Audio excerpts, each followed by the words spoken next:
OpenAI, the maker of ChatGPT, is out with another tool, and it's called Sora. It's already causing some concerns. That's because it can create realistic videos from just simple prompts. We're joined live by Oren Etzioni, AI expert and founder of TrueMedia.org, with more insight this morning. Thank you so much for being here. I have so many questions about this because when you watch these videos, they're magnificent in some ways and terrifying in other ways. In fact, you recently said in an interview this technology does terrify you. Can you talk about why? We're about to enter the season for the most consequential election in history. It's narrowly contested, and I'm terrified that political deepfakes created using Sora or other tools are going to tip the scale by manipulating people, their confidence, and their votes. Well, we do have an election coming up, and we talk about ChatGPT. That was a game changer, and we all watched as that has now entered, in some ways, our everyday life. Now this video has come out. Your nonprofit's really dedicated to fighting AI based on misinformation in political campaigns. People are watching these videos online. How are we able to really safeguard against? Are these real? Are these fake? What's manipulated? What isn't? Some of them are just so good, it's really hard to see how we can rein this in. You are so right. There's no silver bullet here. We're using deepfake detection. You might say that we're using good AI to fight bad AI. But the fact of the matter is that people need to educate themselves on this topic. When you see something on social media, you can't just believe your eyes. You have to ask, where did this come from? Sure, a friend forwarded it to me, but where did they get it? You have to go to the source and understand, is this a fake or is it real? I just think that's hard for a lot of people.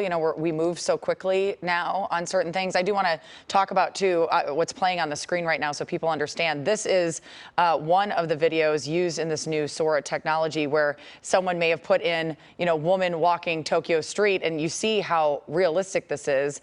I think in, our world of journalism, I think about this a lot as to how this could be manipulated or used. I think about, we live in Los Angeles, Hollywood, the implications this could have. I also, as a woman, I have to be honest, get really scared about this technology. When you think about, Taylor Swift was just recently used. She said AI created an ad about her. We've seen some other influencers where there are sexual videos that have been posted about them that they say were created by AI. Are there ways that could photographers sue to protect their work in certain cases? Could these influencers sue? Is that one way to maybe try to get this technology under control? Well, certainly the legal process has its place.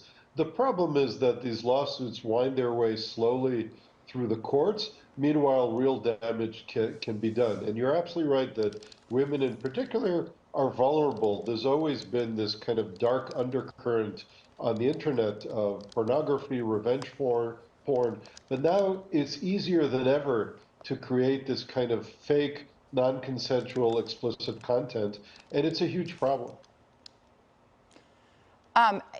Along these lines, I have someone who lives in my building who works in this industry, and he was telling me the other day that the technology is moving so quickly that people who used to be ahead of the curve are really not ahead of the curve anymore. How does that play into what's happening right now, and what more could we see moving forward? Well, it's definitely going to get worse before it gets better, because while you're showing OpenAI's new video tool, this isn't an OpenAI problem. This is something that can come from Google, can come from foreign adversaries, open source tools. So it's going to be very, very pervasive. The best thing we can do, and you can help us, is to alert people to this, to think carefully before you forward some video or image to 1,000 other people. I do find, though, sometimes you flag things to people and they don't believe you, because the technology has gotten that good. That's so true. That's where TrueMedia.org kicks in. You can upload a social media post or a video and get the state-of-the-art technical assessment. Is this real or is it fake? All right, Oren, thank you so much for being with us this morning. I feel like this is a conversation we're going to just continue to have moving forward. So thanks for being with us. My pleasure.